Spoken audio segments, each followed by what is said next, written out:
بسم اللہ الرحمن الرحیم۔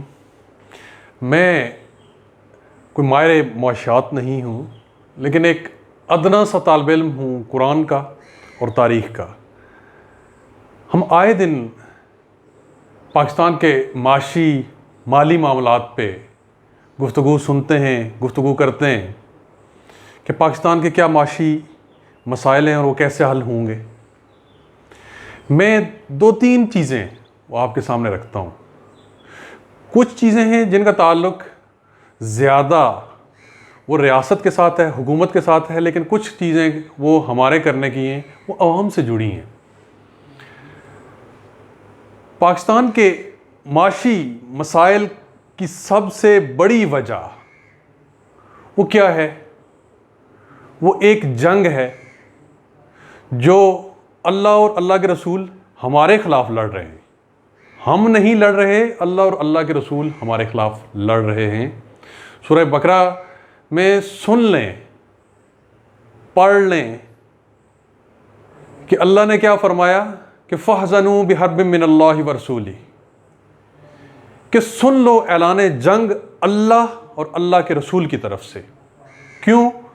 کہ اگر تم سود کو، ربا کو ترک نہیں کرتے، یہ سود ربا چاہے انفرادی سطح پہ ہو، لوگ سود پہ مال پیسہ وہ اپنے بھائی بندوں کو دے رہے ہوں، یا وہ ریاستی اداروں کے اندر ہو، مالیاتی اداروں کے اندر ہو، یعنی بینکس کے اندر ہو، وہ اعلان جنگ ہے ہماری طرف سے نہیں، اللہ اور اللہ کے رسول کی طرف سے۔ اور کون ہے جو اللہ اور اللہ کے رسول کے خلاف جنگ لڑتے ہوئے فتح حاصل کر سکے؟ اللہ جو طاقت کا منبع ہے، سرچشمہ ہے، اور رسول اس کے بھیجے ہوئے اس کے بندے ہیں۔ ان دونوں کے خلاف جنگ کون جیت سکتا ہے؟ اور یقین مانیں کہ ہم حالت جنگ میں ہیں، اور یہ بھی یقین رکھیں کہ ہم یہ جنگ کبھی جیت نہیں سکیں گے۔ ہم نہ جیتے ہیں نہ مرتے ہیں، نہ جیتتے ہیں نہ ہارتے ہیں، بلکہ ہارتے ہیں۔ جینے مرنے کی اگر بات ہے تو ہم ہر روز جیتے مرتے ہیں۔ دوسری وجہ کیا ہے جو ہم عوام سے زیادہ جڑی ہوئی ہے؟ ریاست نے اس میں بھی اپنی ذمہ داری نبھانی ہے، لیکن براہ راست تعلق ہم عوام کا ہے۔ وہ ہے کرپشن، کم تولنا اور ملاوٹ، سب سٹینڈرڈ چیزوں کی تجارت۔ اس میں کسی حکمران نے آ کے ہمارا ہاتھ نہیں پکڑنا، حالانکہ انہوں نے ادارے بنا رکھے ہیں کوالٹی کنٹرول کے، لیکن کچھ ذمہ داریاں ہماری اپنی بھی ہیں۔ اور ہمارے ہاں کیا کہا جاتا ہے کہ جناب گزارا نہیں ہے۔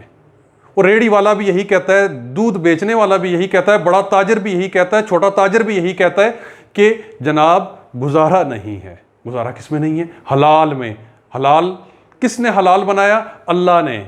یعنی اللہ کی بتائی ہوئی چیز میں، رسول کی سمجھائی ہوئی چیز میں گزارا نہیں ہے، نعوذ باللہ من ذالک۔ یہ ہر روز سنتے ہیں ہم۔ اور دیکھیں کہ گزشتہ امتوں کے ساتھ کیا ہوا۔ شعیب علیہ السلام کی قوم اسی وجہ سے تباہ ہو گئی، عذاب اسی وجہ سے نازل ہوا کہ جناب ان کا بھی حلال میں گزارا نہیں ہوتا تھا۔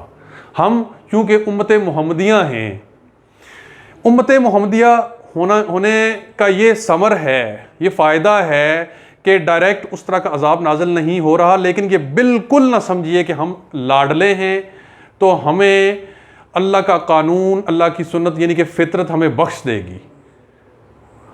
وہی قانون ہم پہ بھی لاگو ہوگا۔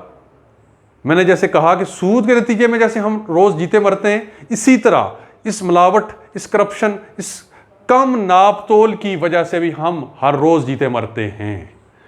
ہمارے بازاروں کے اندر مندی ہے، ہمارا تاجر وہ پریشان ہے، ہمارا گاہک وہ پریشان ہے، کیونکہ جسے جہاں داؤ لگتا ہے وہ داؤ لگا لیتا ہے۔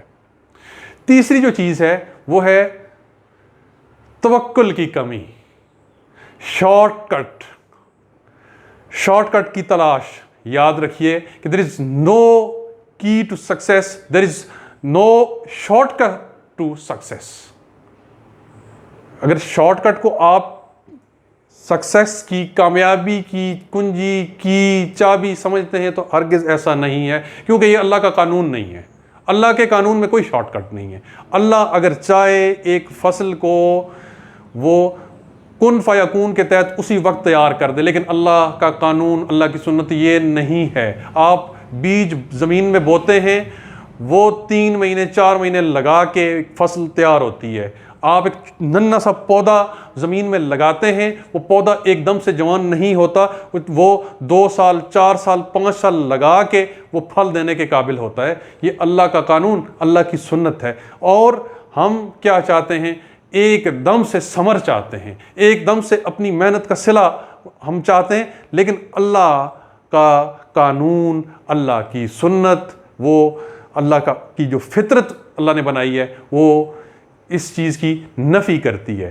تو 3 چیزیں وہ اگر ہم اپنی معیشت سے، اپنے مالی معاملات سے دور کر دیں تو ہم کامیابی حاصل کر سکتے ہیں: سود، ملاوٹ اور کرپشن، اور تیسرا میں جو کہہ رہا ہوں کہ شارٹ کٹ کی جو خواہش ہے، شارٹ کٹ کی جو کوشش ہے، ان تینوں چیزوں کو دور کر دیں، کامیابی انفرادی طور پر، اجتماعی طور پر، قومی طور پر ہمارا مقدر ہوگی۔ جزاکم اللہ خیر۔